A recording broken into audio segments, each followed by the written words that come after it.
J'ai un véritable sentiment aujourd'hui dans ma vie de servir une mission beaucoup plus grande que moi, que la personne que je suis. Donc je suis au service des auditeurs, je suis au service de mes patients. Et j'ai beaucoup d'humilité, de gratitude et de reconnaissance d'être là où je suis aujourd'hui. Et je sers du mieux que je peux et avec tout mon cœur, voilà, de toute mon âme, cette mission-là. La petite voix, la petite voix, la petite voix, la petite voix. Bonjour, je suis Herveline et j'ai le plaisir de vous présenter La Petite Voix, le podcast qui donne la parole à ceux et celles qui nous font du bien. Ils sont psy, sophrologues, magnétiseurs ou autres et se consacrent à notre bien-être et à notre développement personnel. Que vous soyez sceptique ou convaincu, vous serez sûrement curieux de leurs histoires. Quel chemin ont-ils parcouru pour choisir ces métiers dédiés aux autres ? En quoi consiste leur pratique et que leur apporte-t-elle ? Voilà les questions que je vais leur poser lors de ces conversations intimes, sans blabla. Des conversations qui vont nous éclairer, nous inspirer. Si vous aimez ce podcast, parlez-en autour de vous et dites-le moi avec des étoiles sur iTunes. N'oubliez pas aussi de vous abonner pour ne rater aucun épisode. Alors, prêt à écouter La Petite Voix pour entendre la vôtre ? La Petite Voix, le podcast, c'est parti !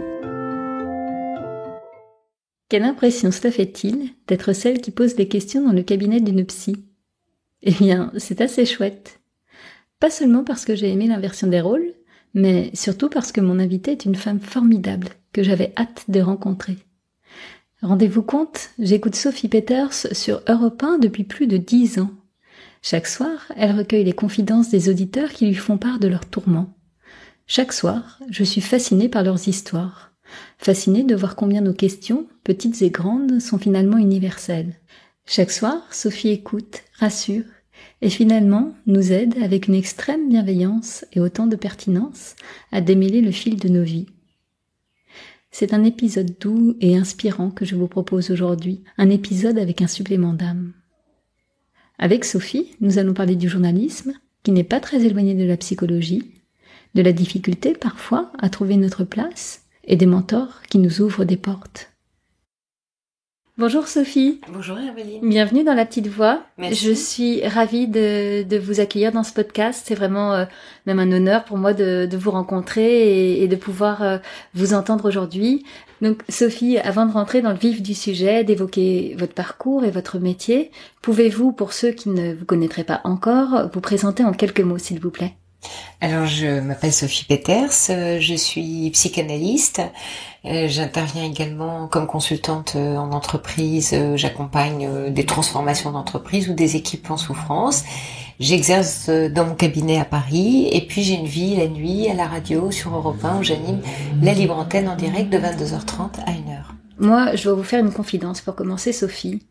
Je vous écoute tous les soirs et c'est votre voix qui me berce avant que je ne m'endorme. Et effectivement, vous écoutez tous les soirs les auditeurs sur Europe 1 qui viennent vous parler de leurs difficultés de vie. Et justement, aujourd'hui, on va un peu inverser les rôles et c'est vous qui allez nous parler un peu de vous et de votre parcours. J'aimerais commencer par cette première question. Vous n'avez pas toujours été psy. Est-ce que vous pouvez nous parler de cette première vie professionnelle ? Alors ma première vie professionnelle était une vie de journaliste. Alors en fait, psychanalyste, journaliste, c'est très proche parce que ce sont des métiers de curiosité et d'enquête. Ce sont des métiers d'écoute aussi. C'est ce qui fait le lien entre ces deux métiers. Et donc maintenant, avec le recul, je me rends compte que ce sont deux métiers très proches. Le premier métier, effectivement, je l'ai exercé à l'Usine Nouvelle, puis aux Échos en quotidien économique et enfin à la Tribune, autre quotidien économique. Et au cours de ce parcours, en fait, c'était à la fin de ma période à l'Usine Nouvelle, dans les années 99-2000, et c'était très nouveau en France, c'était les tout débuts du coaching, du développement personnel, donc il y a près de 20 ans maintenant, et on avait lancé une rubrique qui s'appelait « Et vous, mieux vivre sa vie en entreprise ?» Rubrique qu'on m'avait confiée parce que j'étais spécialisée dans le management. Et là, je me suis mise à interviewer des coachs, des psys, à lire du développement personnel, j'avais quand même 4 pages à remplir par semaine. Et puis, je me suis souvenue, parce que dans la vie, on se souvient aussi beaucoup par moments de soi ou de ses premières attaches, que j'étais passionnée de psychanalyse étant jeune. Je n'avais pas choisi la psy comme étude supérieure parce que je suis d'une génération et d'un milieu où à l'époque, ça débouchait sur rien, sauf à faire médecine. Donc c'était un choix presque raisonnable que d'être journaliste, si tant est que ce soit raisonnable d'être journaliste. Alors c'est plutôt mes études qui étaient raisonnables parce que j'ai fait de l'histoire et après j'ai fait un DESS en journalisme pour me sortir justement de quelque chose, on va dire entre guillemets, de trop raisonnable. J'étais bien entendu attirée par la radio sans s'imaginer que j'en ferais un jour, mais j'aimais aussi l'écriture, donc je me suis trouvée assez naturellement dans la presse écrite. D'accord. Et puis donc ça, dans les années 99-2000, je développe cette rubrique-là qui fonctionne bien dans le journal. Puis le journal, a eu des péripéties de rachat. Et je décide de le quitter après de nombreuses années passées dans ce titre. Combien de temps vous êtes resté à 10 ans. Ah oui, en effet. En ayant fait énormément de secteurs différents. Oui. Donc le journalisme, c'est aussi un peu d'ailleurs autre trait qui s'approche de la psy, c'est une école aussi d'apprentissage et de nourriture. C'est-à-dire, en fait, on est tout le temps un éternel étudiant, on passe son temps à apprendre, et ça, moi, j'adore ça. Et si un métier fait d'imprévu, on ne sait pas ce qu'on va trouver, qui on va rencontrer. Voilà, et dans la psy aussi, il y a beaucoup de rencontres. Donc, voilà, ce sont des métiers très proches. Et donc, quand j'ai clos cette première période de journaliste, je décide de faire une formation de coach. Je peux vous demander quel âge vous aviez à l'époque ? J'avais 37, 38 D'accord, à peu près. Et là, je décide d'arrêter le métier de journaliste, de devenir coach. J'ai fait une formation de coaching.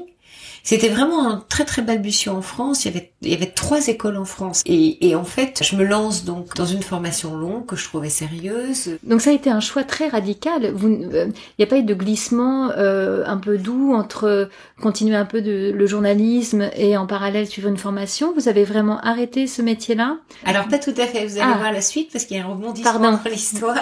Quand les histoires d'amour sont pas finies, elles repartent. Donc je fais cette formation de 18 mois de coaching. Et j'habitais en plus à l'époque 300 km de Paris avec ma famille. Je venais à Paris, c'était une semaine par mois. Je peux vous demander où vous étiez en province ? Oui, bien sûr. J'étais entre Laval et Rennes, en Ille-et-Vilaine. Oui. Et j'y ai toujours d'ailleurs, j'y ai gardé mes attaches. D'accord. Parce que j'ai 2 ânes là-bas. Ah bah oui, ce sont des belles attaches.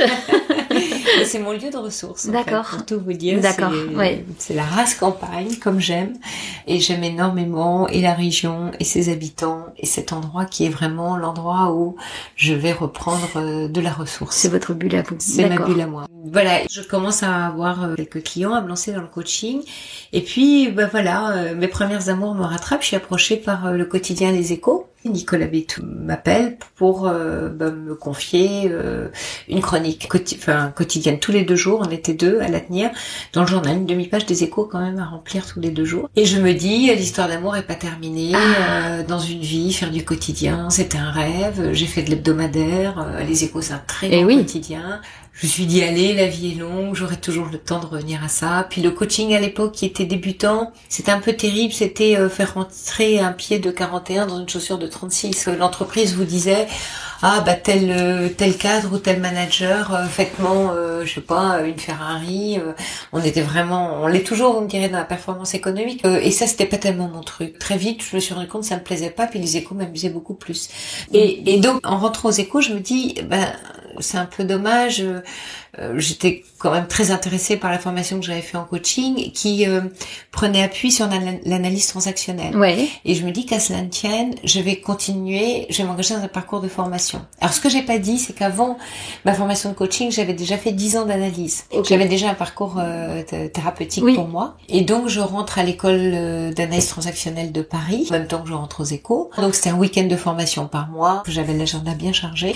Mais j'ai fait 5 ans à l'école d'analyse transactionnelle pendant en fait que j'étais aux Échos. Puis au moment où j'étais aux Échos, c'était la dernière année, je croise la route d'Europe 1, de la radio. Par un confrère, la directrice des programmes de l'époque d'Europe 1 cherchait un certain profil pour remplacer Caroline Dublanche qui faisait la libre antenne, la remplacer pendant l'été. On était en quelle année là ? Là, on est l'été 2008 et je vais donc passer un essai en studio à Europe 1 n'ayant jamais fait de radio. On me met dans un studio pendant 3 quarts d'heure et je sors du studio et on me dit revenez cet été. On devait être au mois d'avril. Et comment vous vous sentiez du coup vous déjà avant de commencer cette expérience-là et après ce premier entretien, enfin cette première séance un peu d'essai? Alors, déjà, il faut dire que je suis une fan de radio. Enfin, à l'époque, j'avais pas de télévision, j'en ai pas chez moi. Mon média, c'est la radio. Je m'informe, je me cultive, je me ressource avec la radio. Et c'est un média dans lequel je me voyais. Quand j'étais en presse écrite, je me disais, oh là là, ça doit être tellement formidable, la radio. Quand on me propose cette aventure, je me dis, ah, mais c'est... Voilà, l'univers vient à ma rencontre, c'est formidable. En plus, pour la petite histoire et l'anecdote, mes parents m'appelaient Radio Sophie parce que je parlais tout le temps. Non, c'est d'accord. Dans la famille, on disait où est le bouton, on peut couper Radio Sophie, elle parle tout le temps, tellement j'étais bavarde, voilà. Donc ça collait. C'était Radio Sophie, ça collait. Et donc en sortant du studio, on me dit, revenez cet été, là, là c'est quand même, j'avoue, un peu la panique. C'est-à-dire, je me dis, mais vous rigolez, enfin, j'ai pas de formation radio. D'accord, je démarre dans la psy. Oui, c'est ce que j'allais vous dire. Non seulement il y avait la radio qui était nouvelle pour vous, mais également cette activité-là de psy. À l'époque, alors, j'avais changé de formation. J'étais à l'Institut de psychanalyse active de Paris et j'en parle à ma formatrice. Et j'avais repris une tranche de thérapie aussi de 10 ans. En psychanalyse, en fait, si vous voulez, la formation du psychanalyste, c'est la propre thérapie. Psychanalyse. Oui, c'est sa propre psychanalyse. D'accord. Mais après, bon, j'ai fait plein d'autres formations parce que je me suis forgé une boîte à outils pour la libre antenne. Et les échos, à qui je demande la permission, me disent d'accord, mais sous pseudonyme. Parce que tu comprends, on est un journal sérieux, qu'est-ce que tu vas faire comme si à la radio, qu'est-ce que c'est que ça, on savait pas que tu avais une double vie. Donc je démarre sous un pseudo l'été 2008. Quel était-il ce pseudo? Alors j'avais francisé mon nom de jeune fille, j'ai un nom hollandais qui était difficile dans les médias, je m'appelle Vandens et je m'appelais Sophie Vanden, l'été 2008. D'accord. Et alors racontez-nous ces premiers moments à l'antenne. Mes premières voix de radio. Là c'était formidable parce que la directrice des programmes de l'époque qui est connue, qui s'appelle Muriel S. Vraiment une femme formidable, je lui dois beaucoup parce qu'elle m'a portée, elle m'écoutait, elle m'envoyait des SMS pendant l'émission, elle me disait bravo, c'est bien, c'est exactement ça. Voilà, donc j'étais portée également par mon analyste qui m'écoutait et avec lequel je débriefais. Voilà, donc ça a été comme un immense stage de formation à l'antenne et puis un accueil formidable des auditeurs avec une voix différente, puis moi, passionnée de lecture, proposant des philosophes à lire, je crois beaucoup à la bibliothérapie, et voilà, donc c'était une voix un peu différente. Et puis, cet épisode se clôt, je reprends ma vie de journaliste à la rentrée. Quand vous dites que l'épisode se clôt, c'est juste le temps d'un été, en fait, que vous avez fait... D'accord. Voilà. Et puis je reprends ma vie de journaliste continue. Bon, il y a des péripéties entre les Échos et la Tribune, et je pars dans les valises d'Éric Israelevich, qui est le directeur des Échos. Je pars avec lui au journal La Tribune. Et lui me dit, ça a été vraiment mon mentor. Voilà, on a toujours sur son parcours un des êtres qui nous ouvre des portes. Absolument. Eric malheureusement est décédé. Vraiment, c'est un homme délicieux, délicat, très brillant, lumineux, d'un rire extraordinaire. Donc il m'emmène avec lui à la Tribune et il me dit, je connais ta double vie et je veux que ta double vie soit en pleine lumière. C'est-à-dire que tu vas devenir rédactrice en chef du cahier du week-end de la Tribune. Et en plus, tu auras une chronique tous les mercredis dans le journal, tu l'appelles comme tu veux, en psychologie du travail, bien-être, développement personnel, tu fais ce que tu veux. D'ailleurs, il y a un trou dans le journal mercredi prochain, et t'as 2 jours pour me trouver le titre. Et je décide d'appeler cette chronique « Mieux dans mon job ». Et cette chronique a eu beaucoup de succès. J'avais beaucoup de courriers de lecteurs, et j'adorais tisser ces petits billets. Eric, qu'on appelait Isra, me faisait le lendemain de la sortie du billet, j'avais toujours un petit mail d'une phrase qui me donnait son humeur. Ouais, c'était vraiment une belle aventure. Et finalement, vous arriviez à concilier cette dimension journal économique, mais approche... Oui, journaux économiques, il y avait tout l'aspect management, RH, ressources humaines, et là j'étais dans ce domaine-là, le domaine des hommes. Et puis quand Eric est parti au monde, c'est François Langlais qui a repris le titre et qui m'a proposé de devenir éditorialiste. Et donc je gardais mieux dans mon job et il trouvait que j'avais un regard un peu de prospective et il m'a proposé une chronique sur le monde d'après. Je prenais un élément d'actualité et j'essayais de dire vers quoi on allait aller. Souvent d'ailleurs, ça pouvait être dans la technologie, mais c'était souvent dans les aspects humains. Ça a toujours été mon fil rouge parce que même aux Échos, je plaçais beaucoup d'humains. J'avais la chronique marketing. J'aimais beaucoup la psychologie des marques. Je trouvais que les marques étaient des personnes avec les consommateurs et mes articles reflétaient ça. Il y y a toujours un peu d'aspect psychologique traînait comme ça dans mes papiers. C'était votre petite patte. C'était ma petite patte. Et comme je continuais à me former, forcément j'enrichissais. Donc ça c'est intéressant. Vous continuiez en parallèle de cette activité de journaliste à vous former à la psychologie, psychanalyse. Exactement. J'ai fait, alors sur le parcours psy, j'ai fait donc école d'analyse transactionnelle. Après l'Institut de psychanalyse active. Après j'ai fait une formation systémique pour la radio. Parce que la systémique me permettait, avec l'approche paradoxale, d'aller plus vite. Alors pardon, vous pouvez rappeler ce qu'est l'approche systémique ? Oui, alors la grande idée de la systémique, c'est dire le problème et la solution, en fait. On s'intéresse à qu'est-ce que met en action l'individu dans ses comportements et dans ses actions, qui vont être porteurs du problème, et que lui pense être la solution. Voilà, ça peut être une personne qui a des problèmes de sommeil, et qui a mis en place 20 000 rituels extrêmement contraignants pour trouver son sommeil. Et puis en fait, ces rituels prennent énormément de temps. Et donc en fait, son problème, c'est toutes les solutions qu'elle a mis en œuvre pour trouver le sommeil, alors même que ces solutions l'empêchent. Mais comme moi j'ai peu de temps en radio à l'antenne avec les auditeurs, c'est une approche très pertinente. Je me sers pas tout le temps de cet outil-là, mais j'ai voulu m'y former quand j'ai commencé à faire un peu plus d'Europe 1, parce que Europe 1 me repropose l'été, et là... L'été 2009, donc. Voilà, et là, Isra me dit, mais non seulement j'accepte que tu continues, mais tu vas le faire sous ton nom de plume, ton nom de journaliste. Lui vous a réconcilié avec ces deux dimensions. C'est ce que je dis souvent. Merci pour le mot. C'est le mot que j'emploie souvent. Voilà, lui, il m'a permis de sortir de la dualité. Il a réuni ces deux parties de moi et il les a mariées. Voilà.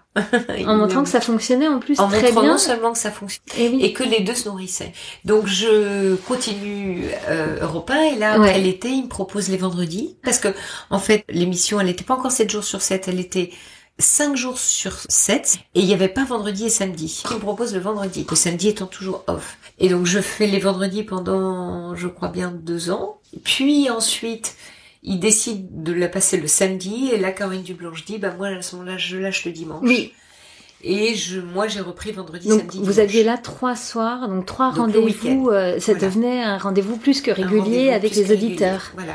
D'accord. Et entre-temps, avant cette histoire de week-end, pendant que je faisais les vendredis, la Tribune a déposé le bilan, j'ai arrêté. Vous arrêtez du coup vos activités de journaliste, en tout cas pour la Tribune, pour vous consacrer plus longuement et plus régulièrement à la libre antenne d'Europe 1. Je fais le bascule. J'ai déjà commencé à prendre des patients en cabinet.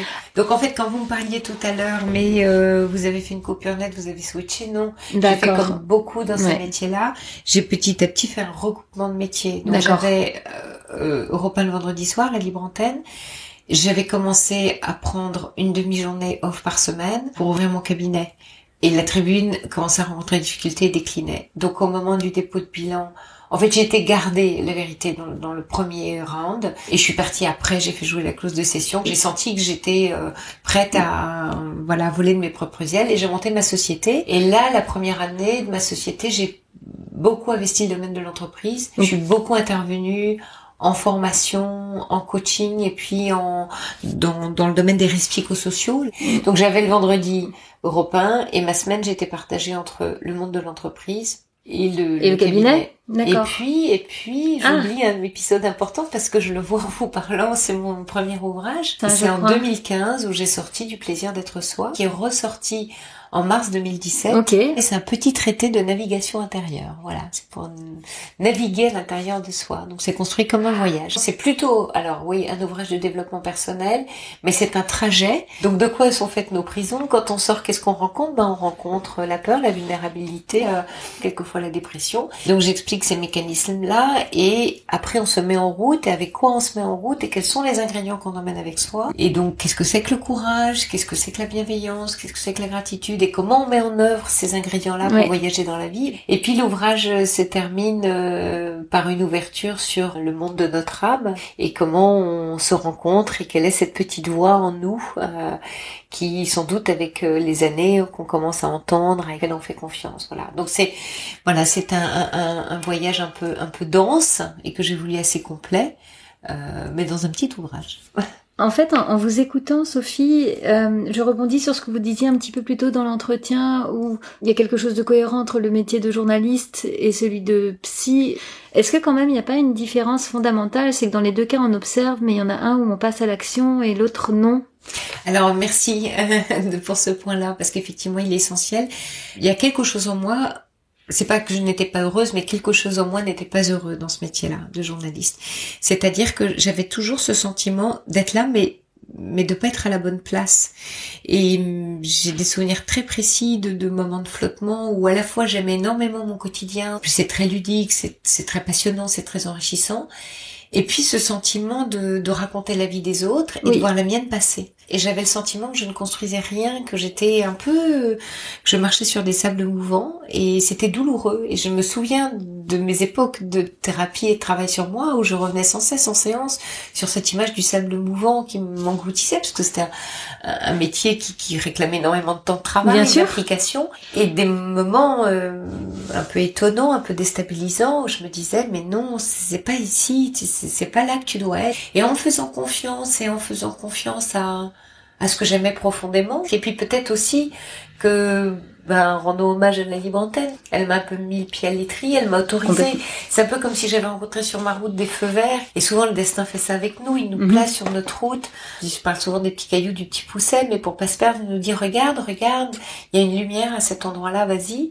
Et donc j'ai suivi cette lumière-là. Vous avez su écouter les signes et leur faire confiance. Et c'est tout à fait juste ce que vous dites, parce que quand j'ai démarré en cabinet en entreprise, je me souviens de mes journées en me disant ça y est, je n'ai plus ce sentiment de vague à l'âme, qui est un sentiment très profond. Et ce sentiment que ça y est, c'était au bon endroit, c'était juste, c'était entier et c'était dans l'action. Parlons justement, si vous voulez bien, de cette expérience de libre antenne qui est certainement très différente, accompagner une personne une demi-heure au téléphone et peut-être ne plus jamais l'entendre, c'est certainement très différent que de recevoir quelqu'un dans son cabinet qu'on va pouvoir suivre sur plusieurs mois, plusieurs années. Comment ces deux expériences-là s'alimentent-elles? Oui, c'est juste ces deux expériences qui se répondent en fait. Et c'est pour ça que je souhaite, malgré un temps qui est un peu contraint aujourd'hui, enfin avec les nuits et les journées, mais je souhaite garder actif mon cabinet parce que chaque cas est un écho à celui des autres. C'est vraiment un émerveillement pour moi à chaque fois de réaliser, je pense que les auditeurs très fidèles de l'émission le réalisent aussi, à quel point on est relié, à quel point il y a quelque chose d'universel chez l'être humain et que le lien que vous me demandez, il est là, il est qu'à chaque fois, ce que je rencontre, c'est l'universalité. Nos histoires sont différentes, nos traits de personnalité, nos caractères, tout ça, nous sommes des êtres singuliers, mais reliés par quelque chose qui fonde la vie même, le fait qu'on soit en vie. Et dans notre façon de rencontrer les épreuves, dans nos douleurs, peut-être que là, il y a beaucoup de choses, il y a beaucoup de semblables. Justement, dans toutes ces rencontres que vous faites, alors physiquement dans le cabinet ou peut-être à l'antenne, est-ce que certaines vous touchent plus que d'autres ou vous ont marqué réellement? Ah oui, alors j'en ai beaucoup. Et oui. Souvent, ce qui me touche énormément dans les rencontres, c'est ces parcours de vie, ces embûches, c'est les épreuves et c'est la façon dont cette personne en fait est tombée puis s'est relevée. C'est à chaque fois extrêmement touchant et émouvant. Je me souviens d'une personne qui est venue me voir en cabinet, qui avait, je crois, 96 ans, et qui m'a dit, je suis comme un enfant à qui on est en train de dire qu'il va falloir ranger ses jouets, ranger sa chambre, et partir, et tout laisser là, et je ne veux pas. J'ai adoré la vie, j'ai aimé ma vie, j'ai pas souffert dans ma vie, j'ai pas eu d'épreuves terribles. J'ai passionnément aimé cette vie et je ne veux pas la quitter et je ne veux pas ranger ma chambre, je ne veux pas ranger mes jouets, je ne veux pas quitter. Et je viens vous voir pour ça. Et c'était vraiment extrêmement émouvant. Et nous sommes partis sur les chemins de Montaigne, du philosophe Montaigne. Et sur toute son approche qu'il a par rapport à la vie et la mort. Et finalement, je lui disais un peu à la façon de Montaigne, vous avez appris à vivre, donc vous allez savoir mourir. En fait, je m'inquiète pas tellement pour vous, c'est-à-dire c'est un trajet qui se poursuit, qui se continue après, quelles que soient vos croyances. Et elle se lève d'un seul coup, c'était la fin de la séance, on avait passé 1 heure à disserter de façon très philosophique, c'était magnifique. Et elle me dit, c'est bon, j'ai plus besoin de vous revoir, c'était une seule séance. Elle me dit, j'ai compris, vous m'avez dit de continuer à vivre et d'aimer toujours autant la vie. Je pensais qu'il fallait que je me prépare à mourir, mais non, je comprends que vous me dites juste de vivre. C'est magnifique. Voilà, c'était une magnifique rencontre. Je me suis dit que pour moi aussi, c'était un message, parce qu'en tant que thérapeute, évidemment, on est au contact de toutes ces personnes, que ce soit à l'antenne ou en cabinet, et que moi aussi je grandis. Je les remercie souvent et j'aime les remercier en fin d'émission. Ils font aussi la personne que je suis. Ils me façonnent, ils me fabriquent. Voilà, ils innervent tout mon vivant. Et grâce à eux, finalement, je grandis aussi à travers de tous ces accompagnements. Vous savez, dans nos métiers, on est en supervision. Quand on est un thérapeute, ça fait partie quand même de l'éthique de notre métier. Oui. Ça veut dire que on va voir donc un thérapeute, un peu comme un professeur qui nous suit dans l'exercice de notre métier, qui on raconte comment on s'y prend, et qui nous recadre et qui vérifie qu'on n'est pas en train de projeter de soi. Donc d'encombrer la relation transfert. Et là, dans cette supervision, c'est là qu'on découvre que nous aussi on continue le travail. Et c'est là qu'on découvre à quel point nos patients nous font travailler. Il y a parfois des endroits de nous qui sommes touchés par l'histoire. Bien sûr. Et à ce moment-là, à nous d'aller nettoyer cette partie-là pour revenir vers ce patient libre de cette blessure ou de cette difficulté ou de ce nœud-là, d'aller défaire le nœud. Je peux pas m'empêcher aussi, là, en vous écoutant, notamment parler de la libre antenne, de faire un aparté sur la voix. Qu'est-ce qui se passe ces nuits quand vous êtes à l'antenne sur Europe 1 ? Moi, je suis toujours très étonnée de voir à quel point les gens se confient plutôt très très librement, de choses parfois très intimes. On sent qu'il se passe quelque chose. Déjà, il n'y a pas le regard. Donc, il n'y a pas l'image. Donc, il y a le fantasme qui peut être là. C'est comme le divan de l'analyste. En thérapie par le divan, on voit pas son analyse. Et donc, qu'est-ce qui se passe ? On est allongé et on fixe le plafond ou un tableau sur le mur. Et c'est à ce moment-là qu'on associe. Pourquoi on est dans cette position-là ? Parce qu'on fait ce qu'on appelle des associations libres. Et la radio permet cette association libre. Parce que le fait qu'on ne se voit pas, que la personne soit, on certes dans son univers, mais elle va me parler, je suis persuadée qu'en ayant même son téléphone à la main, elle fixe un point en me parlant. Voilà, elle est pas en train de faire autre chose. Oui. Et donc en fixant ce point, et juste au son de ma voix, comme si elle était allongée sur un divan, et peut-être certains sont allongés dans leur lit quand ils appellent, j'en sais rien, sont dans cette association libre et sont en train d'assembler ou de déterrer certaines parties du pulse qui étaient bien enfouies. Donc la radio permet quelque chose qui est très proche de l'épure de la psychanalyse. D'accord. Et c'est pour ça que ça fonctionne si bien, en fait, du coup, le format... Il me semble. Alors évidemment, je vais vous dire, ça peut ne pas fonctionner quand on a affaire à des personnes très contrôlantes, qui d'ailleurs n'iraient jamais voir un analyste parce qu'elles ne mangeraient pas sur un divan. Parce qu'il faut lâcher du contrôle. Mais j'imagine, ou j'aime imaginer que certaines personnes qui viennent témoigner à l'antenne sont aussi dans cet état-là. Et moi, je le sens. Parce que je vois dans ces cas-là à quelle vitesse elles associent. Souvent d'ailleurs, mon retour est de leur dire, c'était hier soir justement, c'était magnifique. Elle associait toute seule. Et cette auditrice... Et en fait, à un moment donné, je lui dis, voilà, vous avez, ça y est, vous avez tous les contours, vous avez même la substance, tout est là. Et elle me dit, oui, mais c'est par vos questions. Mais elle me dit, je me rends compte que j'avais les réponses. Je dis, mais bien sûr, on a tous nos réponses en nous. Et la vertu de la thérapie, de la rencontre avec un thérapeute, du transfert, du contre-transfert, de cette émission, c'est souvent, je prends l'image du guide de haute montagne, parce que finalement... Voilà, je suis passée par certains cols, certains chemins et j'emmène la personne. Mais elle sait marcher, elle sait poser ses pieds, elle sait suffisamment d'elle et souvent elle trouve, voilà, elle rencontre elle-même ce qu'elle a besoin de voir ou de savoir.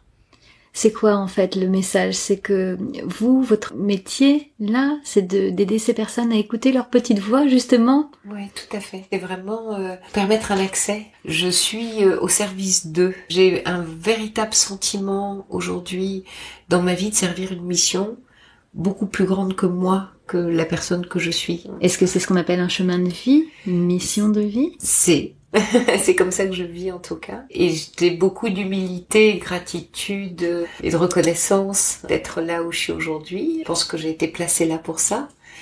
et je sers du mieux que je peux et avec tout mon cœur, voilà, de toute mon âme, cette mission-là. Donc, je suis au service des auditeurs, je suis au service de mes patients et je suis là pour qu'ils, voilà, j'ai envie de dire pour qu'ils m'utilisent, pour qu'ils aillent puiser tout ce que je peux leur donner, c'est pour eux. En fait, vous êtes là pour eux, mais ce faisant, vous êtes là pleinement pour vous en même temps? Bien sûr, parce que j'ai le sentiment que c'est ma place, il n'y en a ça. pas une autre. Et donc oui, c'est aussi pour moi. Alors, non pas que je le fasse pour moi, pour nourrir quelque chose de moi, mais parce que ça s'impose à moi. Et j'ai le sentiment d'ailleurs, en vous racontant mon parcours, c'est amusant, je me rends compte à chaque fois que je le raconte, ce parcours, combien ça s'est imposé à moi. Et souvent, c'est ça qui m'aide à guider aussi mes patients, les auditeurs, c'est que je me rends compte des processus par lesquels je suis passée et je sais à quel point, et aussi pour avoir beaucoup lu d'histoires de vie, rencontré beaucoup de gens, que quand on se trouve, c'est que ça s'est imposé. On saurait pas dire très bien, oh j'ai aimé la psychologie depuis toute petite, c'est pas vrai. Oui, vaguement je me souviens que j'ai envie de faire psycho, mais si j'avais vraiment eu envie de le faire, je l'aurais fait.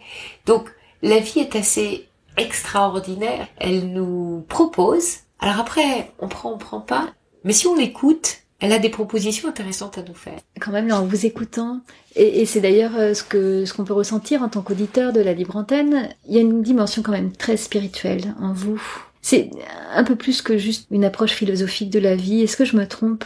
Comment vous le vivez, vous? Pas, oui. Bon, dès qu'on aborde le sujet du spirituel, déjà il faut en enlever l'aspect religieux. Maintenant, aujourd'hui, il y a beaucoup de psycho-spirituels. Moi, je suis quelqu'un de très enraciné, de très incarné, de très pragmatique, de très concrète. J'aime la terre. L'être humain est à la fois vertical et horizontal. Notre horizontalité, avec nos pieds dans la terre, et notre horizontalité, c'est notre rapport aux hommes, aux autres, c'est de la façon dont on embrasse le monde et la vie.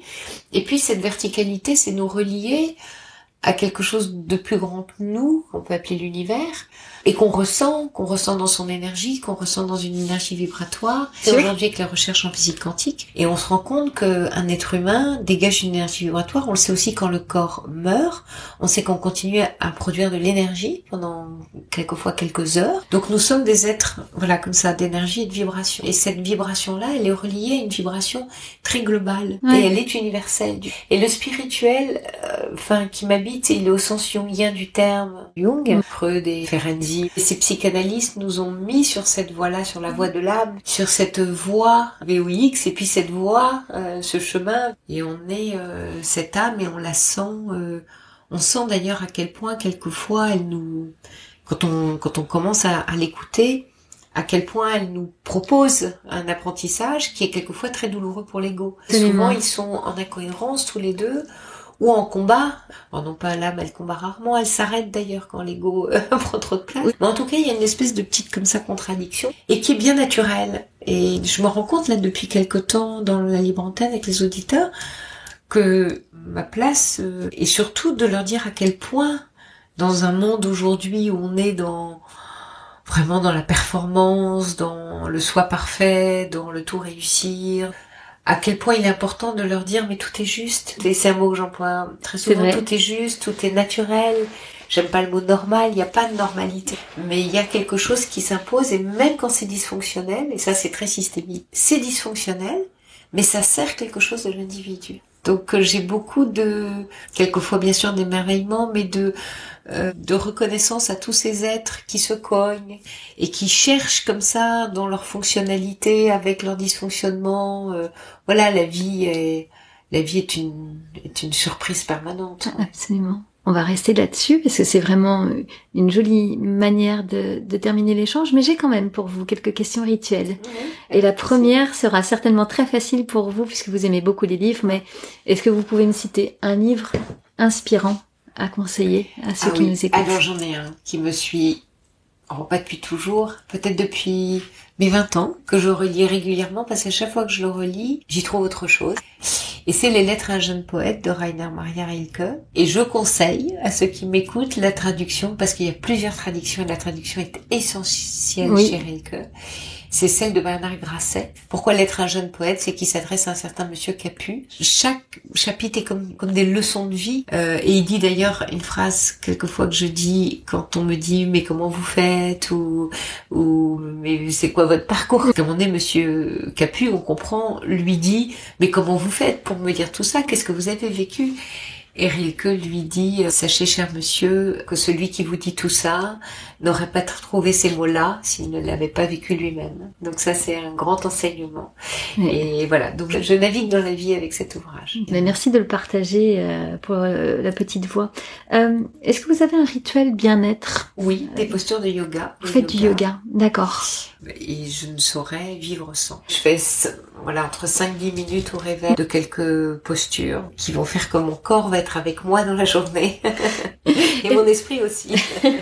Est-ce que je peux vous demander 3 mots synonymes de bonheur? Alors plénitude, sérénité, quelque chose de serein, que je préfère au mot tranquille.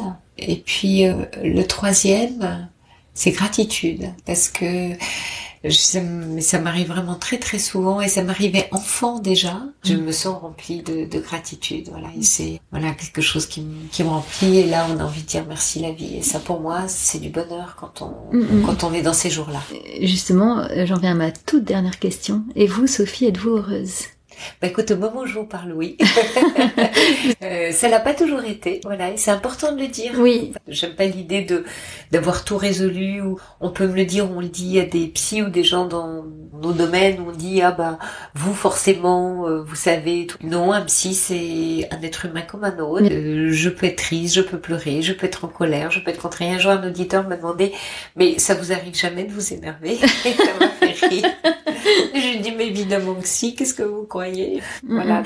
Je crois que être heureux, c'est pas un état une fois pour toutes. Alors, il y a un état d'être profond que je pense avoir. Je pense que quelquefois, j'ai envie de dire, on est avec une certaine nature. La vie m'a dotée d'une nature heureuse. Voilà. Donc, je sais avoir une nature heureuse depuis toujours. Donc ça, c'est une chance qui m'a beaucoup portée dans mes moments d'épreuve, de difficulté, de désespoir. Parce que ma nature a toujours été là pour moi. C'est très joli. On va en rester là. Merci beaucoup, merci Sophie. Amélie, merci de ce temps que vous m'avez consacré. C'était passionnant d'entendre votre parcours et la manière dont vous vivez aujourd'hui ce métier et toutes ces activités. Merci beaucoup. Merci à vous. Merci. La Petite Voix, le podcast, c'est fini pour aujourd'hui. Rendez-vous mardi dans 2 semaines pour le prochain épisode. Si celui-ci vous a plu, alors dites-le moi avec des étoiles sur iTunes.